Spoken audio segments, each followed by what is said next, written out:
But this is greatness on a scale that, relative to everybody else, he may sit at the top.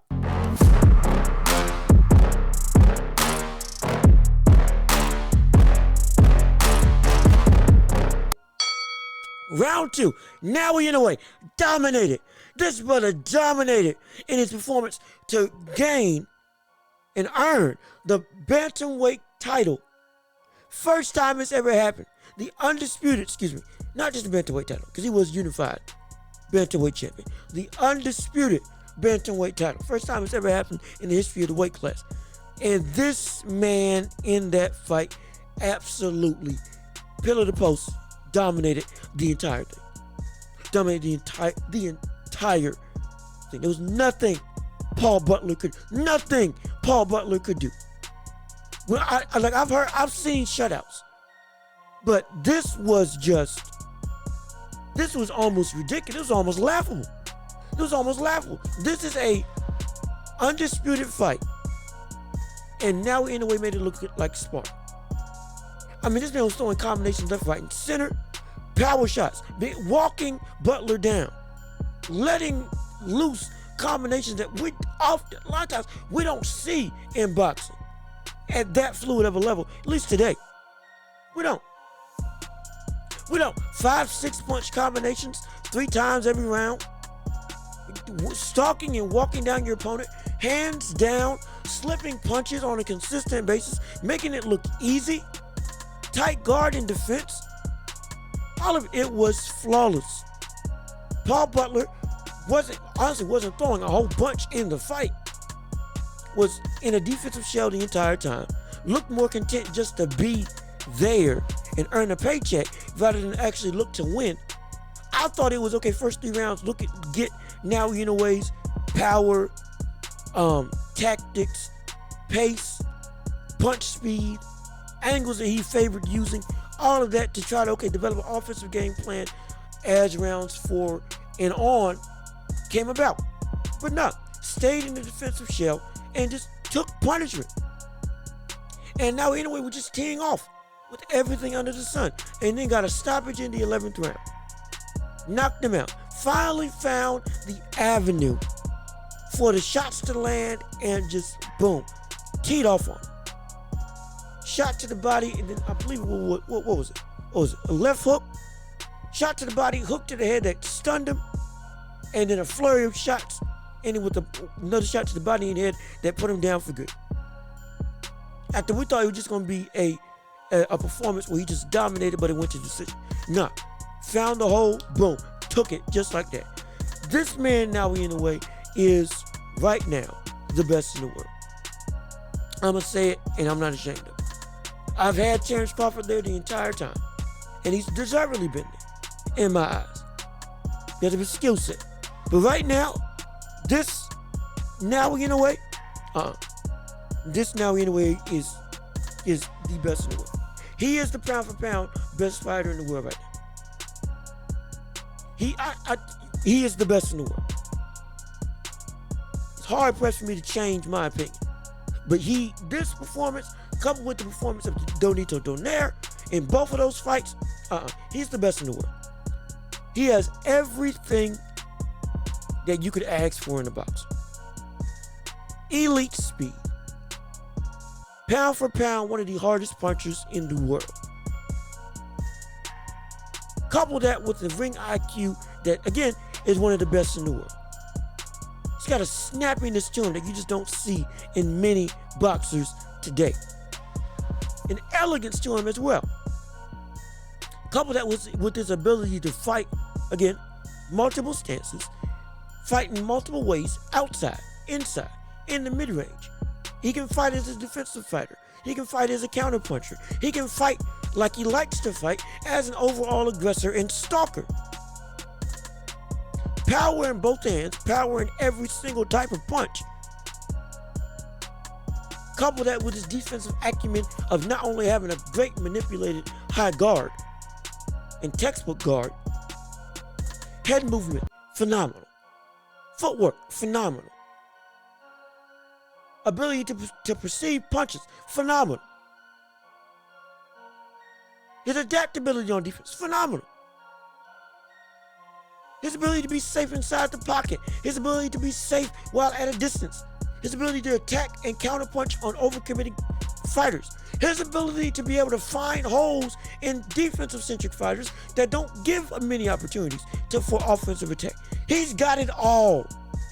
He's got it all. Got it all. Nothing is wasted on this man. Nothing is wasted. Every punch that he throws, and I don't say this about many people, every punch that he throws always connects in some way, shape, form, or fashion on the guard. Why is that so important? Well, that's because of the fact that he never throws a punch where he's out of range. Never overextends, rarely overextends himself to put himself in danger. Rarely puts himself in danger by overextending on a shot. Rarely does that. That is instincts. That's instinct. That's bullshit. That's training, yes, but that's instincts. How hard that is. No matter what your opponent does, whenever you commit to an attack, they're never out of the way. Couple that with his relentless mindset, just be able to go forth and do damage. This man, Monster, is the epitome of what Naoya Inoue is. It is the perfect description for who he is as a boxer. The perfect description. No better word describes Naoya Inoue. No better word.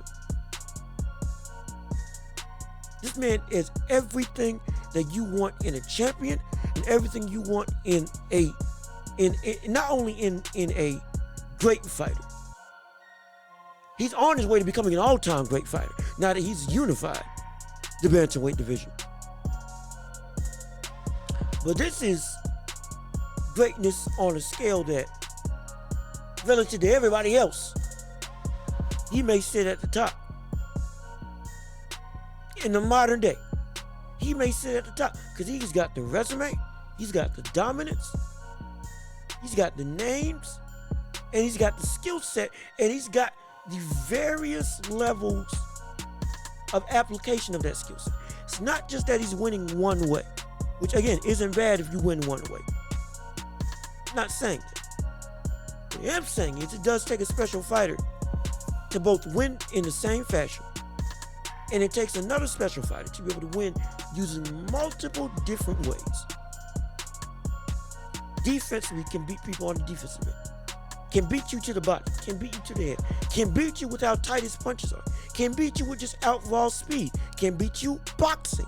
Can beat you in fighting. Can beat you as the smaller man boxing on the outside. Can win fights with only his jab if he wants to. Can knock you out from any shape, way, or form. Got the stamina to carry his power and ability at a high level throughout the entire fight. Got toughness and got a chin on him, a legitimate chin on him. There's nothing that this man cannot do. There's nothing that this man cannot do. Doesn't overexert himself.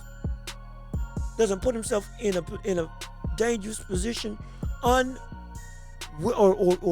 in an unwilling way. It's. I've seen the holes in other fighters. Terrence Crawford can get too aggressive. Errol Spence Jr. can be caught if you're able to get his timing and counter him. Tyson Fury, we've seen him knocked down before. And if you go to the body, you can potentially have scoring success. People just don't do it. Canelo Alvarez, great head movement, but it becomes too reliant at times, at this stage more often than not, on big power shots instead of setting up combinations. All of that, Naoya Inoue does not do. The only thing against Naoya that you can say is that he doesn't go for the kill more often. deliberately. What do I mean by that? In terms of, Timothy Bradley said it on the broadcast, and it is true. The brother goes and he will do his work and then get back out into a safe range, which is exactly what you should be doing to make sure you can't get counted. Absolutely. But the only thing is that if he stays in the pocket for longer, he can potentially end fights even quicker if he wasn't so defensively committed. If he wasn't so smart with his boxing knowledge and what he needs to be done to have success and keep himself safe, he could end fights a whole lot sooner if he was just willing to stay right there instead of doing the right thing, which is insane. We're knocking him for doing the right thing. That's not a knock, that's a preference more so than anything. That's a preference more so than anything. So the only thing you can say against Naoya Inoue is that he doesn't fight preferably a way that I feel he can have even more dominant success. That's it. This man is pound for pound the best in the world, head and shoulders above all of that. He is the best in the world, and he could potentially even bolster his legacy even more once he moves up to super bantamweight. If he becomes unified in both divisions, now we're talking about potentially an all-time great in terms of, hey, can this brother be put in the conversation of top 10? Can he? If he becomes undisputed in this same dominant fashion at super bantam as he was in bantamweight, lo and behold, if he moves up again and wins, doesn't even have to become undisputed. If he moves up a third time, just wins titles in this same dominant fashion, brother, we're talking about a special fighter in the making. We're talking about something that we've seen very few of in history. We could be seeing a potential great